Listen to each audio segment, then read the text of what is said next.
Bismillahirrahmanirrahim. Assalamualaikum warahmatullahi wabarakatuh. Kami dari kelas S1B, dari kelompok 1, ingin berdiskusi tentang ilmu ekonomi.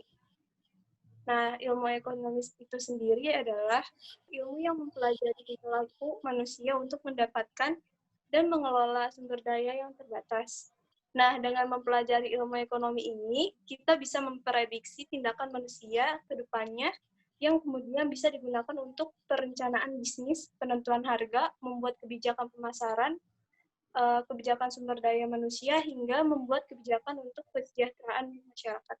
Nah, jenis ilmu ekonomi ini ada 2. Yang pertama adalah ekonomi Islam. Ekonomi Islam atau ekonomi syariah merupakan ilmu pengetahuan yang berupaya untuk memandang, meninjau, meneliti, dan akhirnya menyelesaikan permasalahan-permasalahan ekonomi dengan cara yang Islami. Nah, yang kedua ini adalah ekonomi konvensional. Ekonomi konvensional adalah teori ekonomi kaitannya dengan kebebasan bergerak ke arah menuju pasar bebas dan sistem ekonomi berpaham perdagangan bebas dalam era globalisasi yang bertujuan menghilangkan kebijakan ekonomi proteksionisme. Nah, apakah sistem ekonomi Islam harus diterapkan di Indonesia dan dihapusnya sistem ekonomi konvensional di Indonesia? Nah, sekarang saya akan mempersilahkan teman-teman untuk menanggapi tentang permasalahan ini. Saya persilahkan teman-teman. Ya, Assalamualaikum warahmatullahi wabarakatuh. Perkenalkan, nama saya Bayu dari Sistem Pro dengan Syariah. Menurut ekonomi syariah sendiri secara istilah yaitu suatu cabang ilmu pengetahuan yang berupaya untuk memandang, menganalisis, dan akhirnya menyelesaikan permasalahan-permasalahan ekonomi dengan cara Islam. Kemudian ekonomi syariah itu memiliki 2 pokok ya, yang menjadi landasan hukum sistem ekonomi syariah itu ya, pertama Al-Quran dan Sunnah Rasul. Kemudian definisi ekonomi syariah berdasarkan pendapat Muhammad Abdullah Al-Arabi, yaitu ekonomi syariah merupakan sekumpulan dasar-dasar umum ekonomi yang kita simpulkan dari Al-Quran dan merupakan bangunan perekonomian yang kita dirikan di atas landasan dasar-dasar tersebut sesuai dengan tiap lingkungan dan masa. Kemudian daripada tujuan ekonomi syariah sendiri ini, terutama untuk Indonesia, yaitu selarasnya dengan tujuan syariat Islam itu sendiri, yaitu mencapai kebahagiaan di dunia dan akhirat. Kemudian tujuan falah yang ingin dicapai oleh ekonomi syariah meliputi aspek mikro maupun makro, yaitu mencakup horizon dan waktu dunia ataupun akhirat. Kemudian ke prinsip-prinsip ekonomi syariah. Pelaksana ekonomi syariah harus menjalankan prinsip-prinsip, yaitu yang pertama, berbagai sumber daya dipandang sebagai pemberian atau titipan dari Allah SWT kepada manusia. Kemudian Islam mengakui pemilikan pribadi dalam batas-batas tertentu. Kemudian kekuatan penggerak ekonomi syariah adalah kerjasama. Kemudian ekonomi syariah menolak terjadinya akumulasi kekayaan yang dikuasai oleh segelintir orang saja.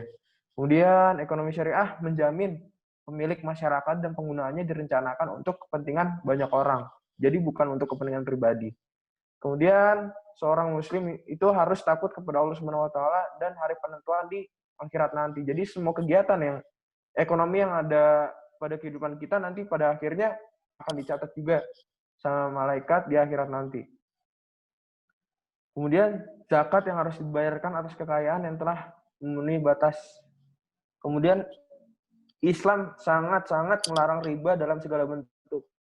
Kemudian dari tujuan daripada ekonomi syariah ini itu pertama, segala suatu kegiatan yang menurut kita atau kegiatan ekonomi di Indonesia dengan cara syariah, tujuannya yang pertama itu tidak dampak menimbulkan dosa kepada si ekonomi tersebut sendiri. Contohnya kita meminjam uang ke bank. Dengan adanya ekonomi syariah, maksudnya dengan cara syariah, itu kita tidak akan dibebankan oleh bank bunga tersebut. Misalnya kita contohnya ada kasus permasalahan di Indonesia itu sering terjadi, kita minjam duit 1 juta, kemudian kita harus kembalikan 250.000, misalnya 1.250.000, kita harus kembalikan 250.000 lebih banyak daripada kita pinjam. Itu sebenarnya hal-hal yang menurut saya salah.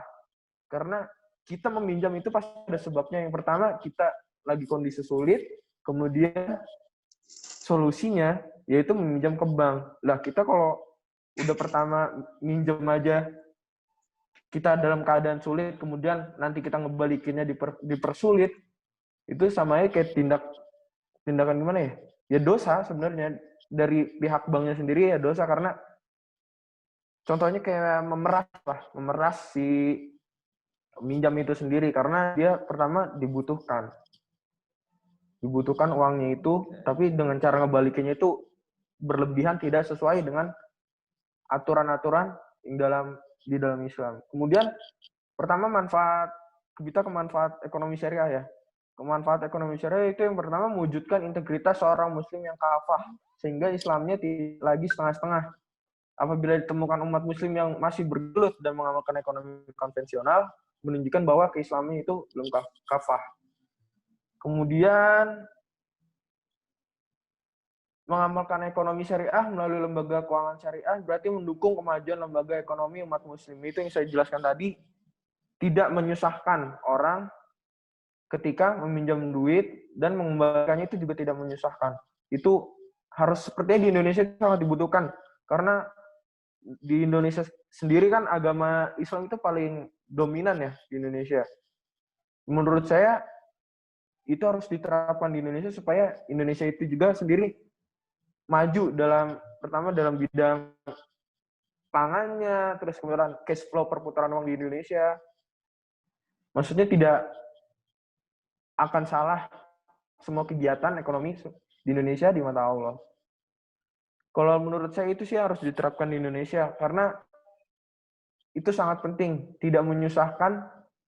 Juga yang pasti kalau di Indonesia lakukan, itu sangat-sangat diridhoi oleh Allah Subhanahu wa taala, kemudian semua kegiatannya lancar karena atas izin Allah dan menerapkan aturan-aturan yang dianjurkan dalam Al-Qur'an.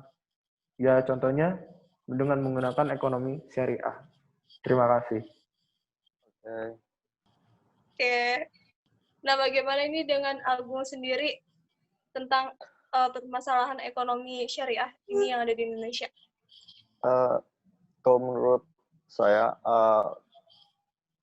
ekonomi berbasis Islam atau syariah itu sebenarnya memang penerapannya memang baik dan banyak mencerminkan sosialis dan humanity gitu. Dan tentunya juga masalah spiritual juga. Tapi kita harus ingat juga bahwa sistem ekonomi itu kita juga harus mengikuti yang namanya globalisasi. Jadi di mana kalau misalnya kita berpacu pada sistem ekonomi Islam, saya rasa jika itu diterapkan di Indonesia, saya rasa itu kurang ideal juga sih, karena mengingat walaupun Islam adalah negara yang Islam adalah agama yang sangat dominan di Indonesia, tapi banyak juga masyarakat yang non-Muslim dan kita nggak bisa melupakan mereka juga. Jadi kita harus memikirkan seluruh masyarakat. Jadi kalau di sistem ekonomi konvensional, pemerintah tidak punya hak buat mengatur perekonomian masyarakatnya. Jadi pemerintah harus melakukan musyawarah untuk menentukan kebijakan ekonomi, dan itu sangat bertolak belakang dengan ekonomi yang diterapkan pada ekonomi yang berbasis syariah. Dan yang paling penting itu tadi sih, kita juga harus melihat globalisasi dan juga perkembangan zaman, di mana kalau misalnya kita tetap berpaku pada sistem ekonomi Islam, pasti bakal banyak pro dan kontra, dan itu akan mempecah belah keharmonisan suatu negara, karena tidak akan semuanya pro dengan perubahan sistem ekonomi yang begitu drastis yang selama ini diterapkan, yaitu ekonomi konvensional. Seperti itu sih.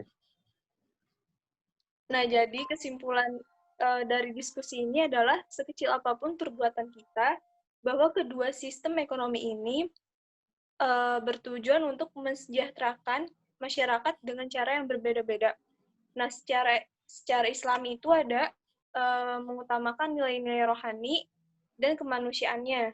Nah, ada juga secara konvensional yang bertujuan untuk mensejahterakan bersama dan untuk bertahan hidup mengikuti perkembangan zaman. Sekian dari kelompok 1, kurang lebihnya mohon maaf. Wassalamualaikum warahmatullahi wabarakatuh. Waalaikumsalam warahmatullahi wabarakatuh.